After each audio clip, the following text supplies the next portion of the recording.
आज फिर चांद की परेशानी से उठता है धुआं। आज फिर महकी हुई रात से जलना होगा।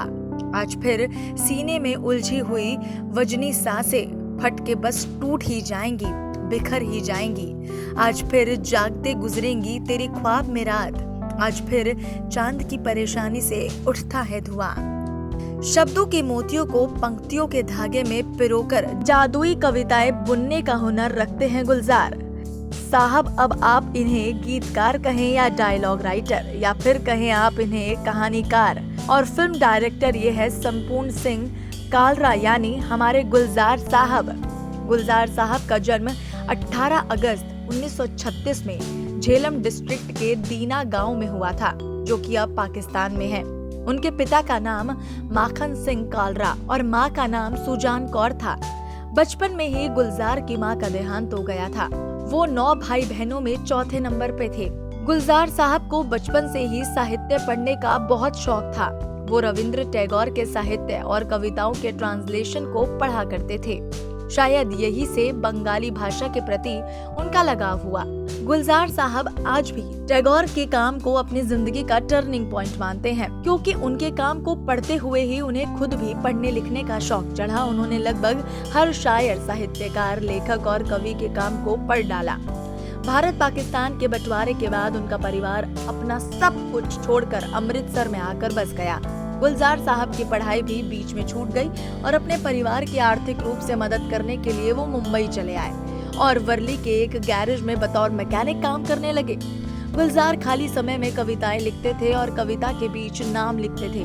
गुलजार को पढ़ने लिखने का बहुत शौक था और अपनी पढ़ाई का पूरा ना हो पाना उन्हें बहुत खलता था। उन्हें साहित्य से बहुत प्यार था और वो एक लेखक बनना चाहते थे। वो कहते हैं ना, जब आप किसी चीज को पूरी शिद्दत से चाहो तो पूरी कायनात लग जाती है आपको उससे मिलाने में।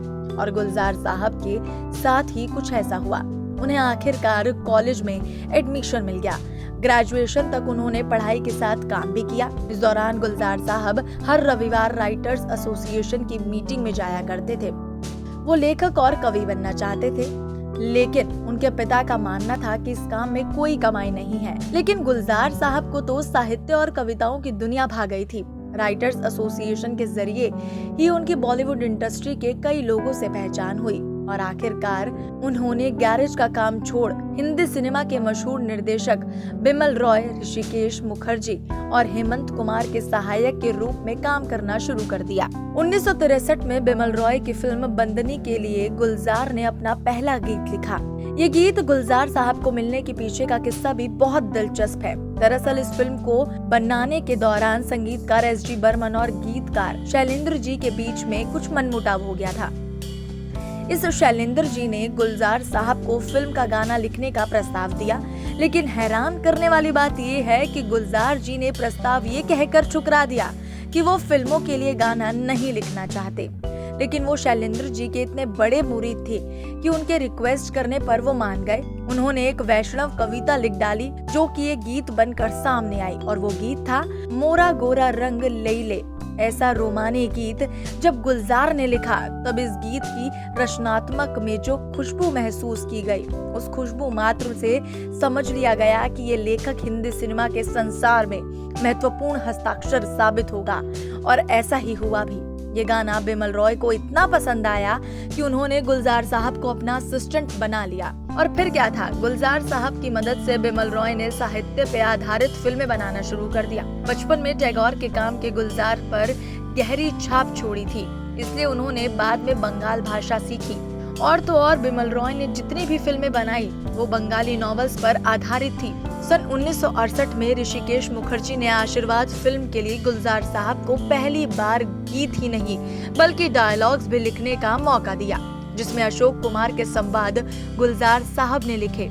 अशोक कुमार को इस फिल्म में अपने अभिनय के लिए फिल्म फेयर का सर्वश्रेष्ठ एक्टर का अवार्ड भी मिला। साल दर साल फिल्म दर फिल्म गुलजार एक के बाद एक बेहतरीन गाने और संवाद लिखते चले गए। इनमें से जिन गानों को सबसे ज्यादा सराहना मिली वो थे 1969 में खामोश फिल्म का गीत हमने देखी है उन आँखों की महकती खुशबू और गुड्डी फिल्म का गीत हमको मन की शक्ति देना।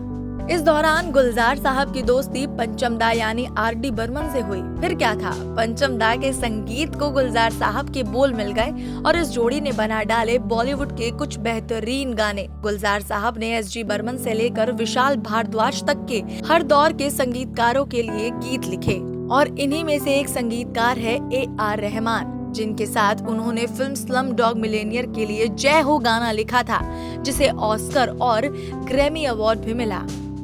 गुलजार साहब के बारे में एक खास बात ये भी है कि वो जब तक पूरी स्क्रिप्ट और किरदारों को समझ नहीं लेते थे तब तक वो गीत नहीं लिखते थे।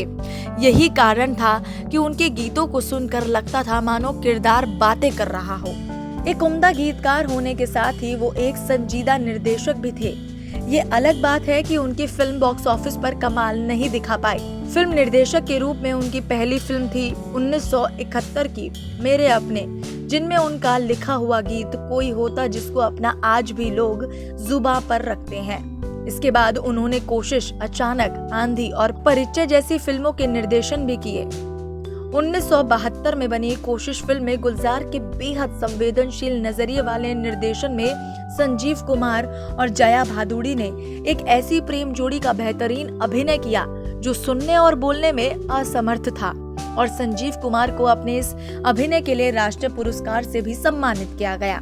इसके बाद गुलजार और संजीव कुमार की केमिस्ट्री ऐसी बैठी कि उनकी जोड़ी आंधी, मौसम, अंगूर और नमकीन जैसी फिल्मों में पूरी तरह सफल साबित हुई।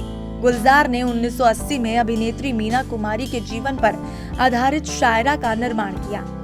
इसी तरह 1990 में उस्ताद अमजद अली खान और 1992 में पंडित भीमसेन जोशी के जीवन पर आधारित फिल्मों में उन्होंने संगीत के उन अमर रचनाकारों के कौशल पर अपनी काबिलियत की छटा बिखेरी है।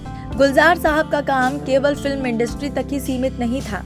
उन्होंने सन 1988 में दूरदर्शन के सीरियल मिर्जा गालिब में नसीरुद्दीन शाह को मिर्जा गालिब के रूप में निर्देशित किया और उसके बाद तहरीर मुंशी प्रेमचंद की को भी डायरेक्शन दिया और आखिर में निर्देशन छोड़ दिया क्योंकि अब वो किताबें लिखना चाहते थे। गुलजार वैसे तो उर्दू और पंजाबी के कवि थे, लेकिन बॉलीवुड के कई गानों में उन्होंने उत्तरी भारत की कई भाषाओं का प्रयोग किया। उन्होंने भारत पाकिस्तान के बीच शांति के लिए दोनों देशों के कई मीडिया समूहों द्वारा चलाए गए पीस कैंपेन अमन की आशा के लिए नजर में रहते हो एंथम की रचना की। इसे शंकर महादेवन और राहत फतेह अली खान ने गाया था। गुलजार साहब की पर्सनल लाइफ की बात करें तो गुलजार और एक्ट्रेस राखी 70 के दशक में एक लोकप्रिय जोड़ी थी। गुलजार और राखी ने 1973 में शादी रचाई, लेकिन एक साल बाद ही मेघना गुलजार के पैदा होने के बाद दोनों ने अलग होने का फैसला कर लिया। राखी के फिल्मी करियर को लेकर गुलजार और राखी के बीच काफी विवाद रहा, लेकिन दोनों ने कभी एक दूसरे से तलाक नहीं लिया, बल्कि दोनों ने साथ मिलकर मेघना की परवरिश की। गुलजार बताते हैं कि वो अपनी पत्नी राखी से अलग रहने के बावजूद भी उनसे कभी अलग नहीं हो पाए। वो कहते हैं, आज भी जब मुझे राखी के हाथों की बनी मछली खाने की इच्छा होती है तो मैं उसे रिश्वत के तौर पर एक साड़ी गिफ्ट कर देता हूँ। मैंने उन्हें अपने कोर्टशिप के दिनों में इतनी साड़ियाँ गिफ्ट की है कि अब मैं वाकई साड़ियों को पहचानने लगा हूँ। मैं उन्हें हमेशा से ही बेहतरीन साड़ियाँ गिफ्ट करता आया हूँ और अभी भी करता हूँ। उन्होंने कहा कि मेघना के बचपन से लेकर उसके बड़े होने तक हमने सभी सुख दुखों से भरे पल शेयर किए हैं। मतभेदों, लड़ाइयों से लेकर खुशनुमा पलों को भी हमने साथ जिया है। अगर ये साथ होना नहीं है तो मुझे नहीं पता कि साथ होना होता क्या है। उन्होंने कहा, अब भी हमारी हर 2-3 घंटों में बहस हो जाती है। मुझे लगता है कि ये ठीक भी है। वो प्यार ही क्या जब लोग एक दूसरे से लड़ते ही ना हो। राखी का जो मन होता है वो करती है, मेरा जो मन होता है मैं करता हूँ। सभी अच्छे दोस्त कुछ इसी तरह तो करते हैं। सालों पहले हम जैसे थे अब भी वैसे ही हैं। मैंने उन्हें कभी किसी बात को लेकर ज्ञान नहीं दिया और उन्होंने मेरी मनोदशा को समझा। जो भी है बस यही है। गुलजार साहब और राखी जी के रिश्ते को गुलजार की ये पंक्तियां ही बयां कर सकती हैं। हाथ छूटे भी तो रिश्ते नहीं छोड़ा करते, वक्त की शाख से लम्हे नहीं तोड़ा करते। गुलजार ने अपने करियर में 20 से ज्यादा फिल्में डायरेक्ट की हैं और राखी ने भी अपने 35 साल के फिल्मी करियर में कई सुपरहिट फिल्में बड़े सुपरस्टार्स के साथ स्क्रीन शेयर की है। गुलजार साहब को हिंदी सिनेमा में अपने बेहतरीन काम के लिए प्रसिद्ध अवार्ड से भी नवाजा जा चुका है। उन्हें वर्ष 1972 में कोशिश फिल्म के लिए सर्वश्रेष्ठ स्क्रीन प्ले का पुरस्कार से सम्मानित किया गया था। वर्ष 1975 में मौसम फिल्म के लिए सर्वश्रेष्ठ निर्देशक पुरस्कार से नवाजा जा चुका है। वर्ष 1987 में इजाजत फिल्म के लिए उन्हें सर्वश्रेष्ठ गीतकार का पुरस्कार से सम्मानित किया गया था। भारतीय सिनेमा में उनके योगदान को देखते हुए साल 2004 में उन्हें देश के तीसरे बड़े नागरिक सम्मान पद्म भूषण से भी सम्मानित किया गया था। इसके अतिरिक्त गुलजार साहब को साल 2002 में साहित्य अकादमी पुरस्कार भी मिल चुका है। करीब 4 दशकों से भारतीय सिने प्रेमियों को अपने गीतों का दीवाना बनाने वाले गीतकार गुलजार को साल 2013 में दादा साहेब फाल्के पुरस्कार दिया गया। गुलजार ये सम्मान पाने वाले 45वीं शख्सियत है। इसके अलावा उन्होंने 1977, 1979, 1980, 1983, 1988, 1998, 2002, 2005 आदि में सर्वश्रेष्ठ गीतकार का फिल्म फेयर पुरस्कार भी मिल चुका है। अगर आपको हमारी ये वीडियो पसंद आई हो तो लाइक, शेयर एंड सब्सक्राइब जरूर करें।